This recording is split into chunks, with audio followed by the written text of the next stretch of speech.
ملتانی مٹی کو بہت سی بیوٹی پروڈکٹس میں استعمال کیا جاتا ہے۔ اس میں موجود معدنیات جلد کو صاف کرنے کی صلاحیت رکھتے ہیں۔ اس کا ماسک بنانے کا طریقہ مندرجہ ذیل ہے۔ ملتانی مٹی کا پاؤڈر 1 کھانے کا چمچ، پانی حسب ضرورت۔ ملتانی مٹی میں تھوڑا سا پانی ڈال کر پیسٹ بنا لیں۔ اس پیسٹ کو بلیک ہیڈز والے مقام پر لگائیں، چاہیں تو اسے پورے چہرے پر ماسک کی طرح لگا سکتی ہیں۔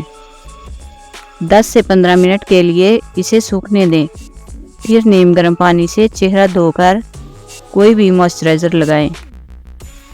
اس ماسک کو ہفتے میں 2 مرتبہ آزمایا جائے تو بلیک ہیڈز سے چھٹکارا مل جاتا ہے۔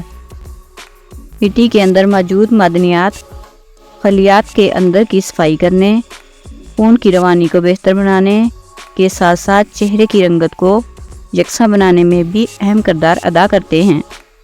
وہ خواتین جن کو ملتانی مٹی کا ماسک لگانے کے بعد یہ شکایت ہو جاتی ہے کہ ان کی جلد خشک ہو گئی ہے، انہیں چاہیے کہ وہ اس ماسک کے بعد موئسچرائزر ضرور لگائیں۔